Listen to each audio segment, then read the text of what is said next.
Baik, selanjutnya kita akan bahas tentang kesetimbangan benda tegar ya.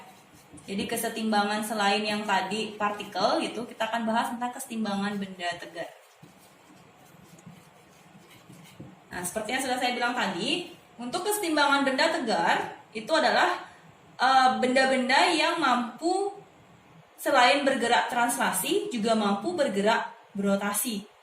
Jadi suatu benda misalkan kalau pertemuan yang tadi kita bahas tentang figura ya. Kalau tadi figura, kenapa dia dikatakan sebagai kesetimbangan partikel gitu? Misalkan kalau ini jatuh, maka dia akan jatuh begitu saja ke bawah ya. Dan jatuhnya adalah dalam satu arah. Sehingga dia hanya mengalami kesetimbangan translasi. Nah, sekarang ketika saya punya tangga, misalkan ini tembok ya, dinding gitu, ini lantai. Saya sandarkan tangga di sini ya. Ya, misalkan ada tangga gitu. Ketika tangga ini tergelincir, maka yang terjadi adalah selain bergerak translasi, dia juga akan bergerak rotasi. Jadi di sini syaratnya akan menjadi sigma F-nya harus sama dengan 0 dan sigma tau-nya juga harus sama dengan 0. Kenapa ada 2? Karena yang menyebabkan benda bergerak translasi yaitu sigma F-nya itu akan sama dengan 0 dan yang menyebabkan benda bergerak berotasi itu adalah sigma tau-nya akan sama dengan 0. Ya, tentunya kalian masih ingat penyebab benda bergerak translasi itu adalah gaya, sedangkan penyebab benda bergerak berotasi itu adalah momen gaya. Jadi di sini ketika kamu menemukan kasus misalkan tangga yang disandarkan di dinding pada lantai yang kasar misalkan, kamu harus menguraikan dulu gaya-gaya yang bekerja pada sistem itu. Nah, yang pertama kamu perhatikan dulu, tangga ini dianggap sebagai benda yang homogen. Itu berarti dia memiliki gaya berat. Maka gaya berat itu ada di tepat di tengah atau di pusat massa ya. Jadi arahnya ke bawah, ini adalah W. Kalau saya sebut ini tangganya AB, maka di sini adalah WAB.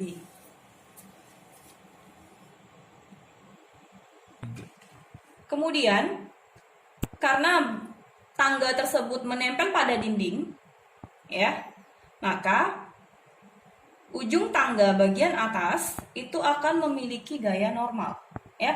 Ingat, gaya normal adalah gaya yang tegak lurus bidang sentuh. Ini adalah NB. Jadi arahnya ke sana. Ya. Jadi saya hapus ini biar kalian tidak bingung ya. Kemudian untuk di A, tadi saya asumsikan bahwa lantai kasar. Nah, sebelum kita bahas tentang lantainya kasar, kalian perhatikan dulu bahwa ujung A itu menyentuh lantai. Ya, itu berarti dia memiliki gaya normal. Gaya normal A itu adalah tegak lurus bidang, maka dia arahnya adalah ke atas. NA. Ya, karena lantainya kasar, maka dia akan memiliki gaya gesekan. Nah, sekarang yang jadi pertanyaan adalah kemana arah gaya gesekannya? Gaya gesekan, kalian perlu ingat bahwa gaya gesekan itu arahnya selalu melawan arah gerak dari benda itu. Nah, kalau kalian asumsikan nanti tangga ini akan tergelincir, maka yang terjadi adalah tangga ini akan menuju ke kanan ya. Itu berarti gaya gesekannya akan mengarah ke kiri. Sehingga di sini besarnya gaya gesekan adalah ke kiri. Ini F gesekan di A. Bisa dipahami sampai di sana? Baik, di sini saya lanjutkan. Untuk selanjutnya, sigma F-nya ya sesuai dengan syaratnya, kita akan tentukan bahwa sigma F-nya itu akan sama dengan 0. Nah, di sini kalian uraikan lagi bahwa sigma F-nya itu adalah sigma Fx dan juga sigma Fy. Ya, jadi kita ambil dulu yang sigma Fx sama dengan 0. Maka gaya-gaya yang bekerja di sumbu X itu harus sama dengan 0. Kalian perhatikan mana gaya yang bekerja di sumbu X atau di bidang X. Ya, kalian perhatikan di sini yang namanya bidang X berarti NB, ya. Kemudian FG. Ada lagi nggak? Nggak ada ya. Jadi NB min FG akan sama dengan 0.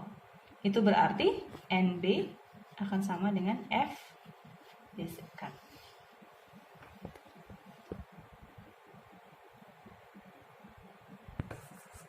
Baik, selanjutnya, selain sigma Fx, maka yang akan kita hitung adalah sigma Fy, ya.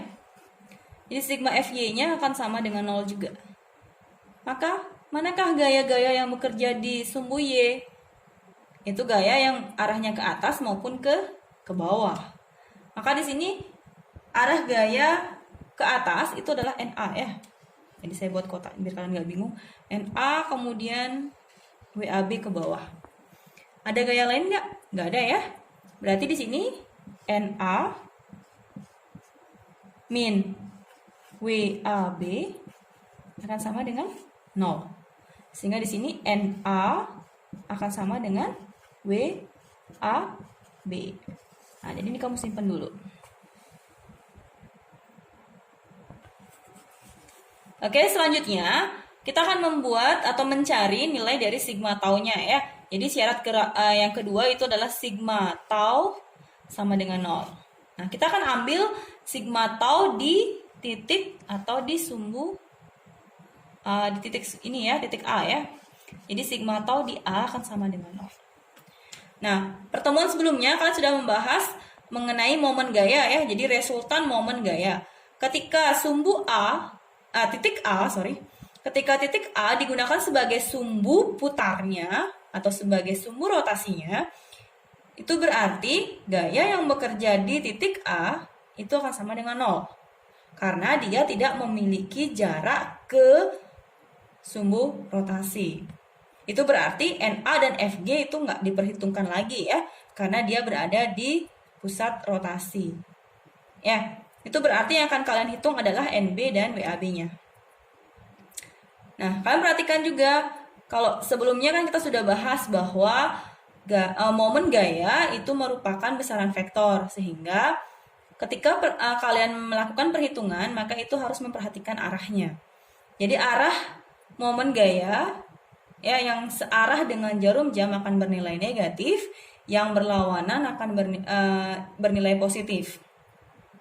Nanti mungkin ada di beberapa buku yang membuatnya terbalik, ya. Misalkan yang searah jarum jam dibuat positif, yang berlawanan negatif, apa itu boleh? Itu boleh saja karena itu merupakan satu kesepakatan, ya. Jadi di sini kita akan menggunakan aturan yang ke kanan atau yang searah jarum jam itu adalah negatif, yang berlawanan adalah positif.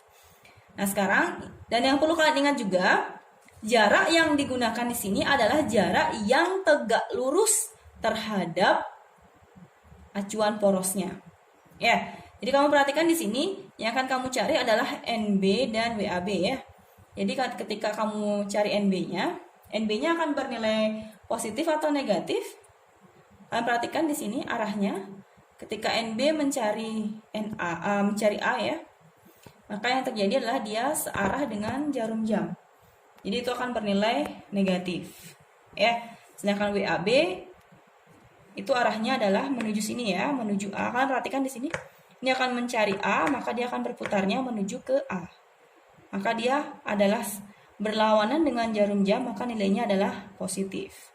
Kalau yang NB atau yang di sini, ya, mencari A, maka yang dicari adalah menuju sini, ya. Itu berarti arah putarannya adalah searah dengan jarum jam, sehingga nilainya adalah negatif. Berarti di sini NB dikali dengan jaraknya, ya, jarak BR dari B menuju ke A. Jadi saya sebut RAB, ya. Tapi RAB itu bukan berarti jaraknya langsung dihitung, ya. Jadi kamu bisa perpanjang ini karena jarak yang diminta adalah jarak yang tegak lurus. Jadi jarak yang tegak lurus itu adalah kamu bisa perhatikan di sini, ya. Maka ketika kamu mencari pusat rotasi A, ya, ini kamu perpanjang gayanya, ya. Kemudian cari yang tegak lurus. Maka jaraknya itu akan sama dengan panjang ini, ya. Kalau saya sebut ini kan misalkan X, ini Y, ya. Maka jarak RAB ini akan menjadi Y. Ya, karena panjangnya ini akan sama dengan panjangnya ini. Bisa dipahami, ya? Berarti di sini NB nilainya negatif, ya. Dikali dengan Y-nya. Kemudian WAB gimana? Nah, WAB kan arahnya jadi positif, ya, karena dia berlawanan jarum jam. Maka di sini positif WAB dikali dengan jaraknya. Kalian perhatikan bahwa jarak WAB, kalian perhatikan ini kan tegak lurus, ya. Berarti jaraknya karena dia tepat di tengah-tengah batang, karena dia pusat massa, dia berada tepat di tengah-tengah batang, maka otomatis di sini adalah setengah dari jaraknya ini. Ya, itu berarti jaraknya akan menjadi setengah dari jarak jarak ujung lantai ini dengan pusat rotasinya. Ya. Jadi di sini adalah setengah dari X. Ya. Jadi kalau saya tulis rumusnya tadi, berarti di sini WAB dikali dengan R ke A gitu. Ya. Jadi ini adalah RA-nya dari sini sampai sini gitu, ya. Sedangkan untuk gaya yang di B, jaraknya adalah yang ini. Nah, bisa dilihat, ya. Nah, seperti itu. Jadi di sini akan sama dengan 0. Ya. Jadi kalian tinggal memasukkan nilainya. Setelah itu nanti sesuaikan dengan pertanyaan. Misalkan ditanya, gaya geseknya, atau yang ditanya tentang koefisien gesekan, misalkan nanti kalian tinggal masukkan ke nilainya sini, ya. Misalkan koefisiennya ditanya, berarti F gesekan rumusnya adalah mu dikali dengan N. Ya. Jika koefisien gesekan di A, gaya gesekan di A gaya gesekan di A ditanya, itu berarti mu-nya adalah mu A kali N-nya adalah NA. Ya. Itu berarti gaya gesekannya di A, ya, mu-nya nanti misalkan ditanya di soal, nanti NA-nya kamu cari dari persamaan yang sebelumnya, yang tadi, yang dari persamaan translasi itu, ya. Tinggal dimasukkan nilainya, akan ketemu dengan mu A misalkan, atau nanti yang ditanya adalah F gesekan, maka mu-nya pasti diketahui di soal. Gimana? Bisa dipahami?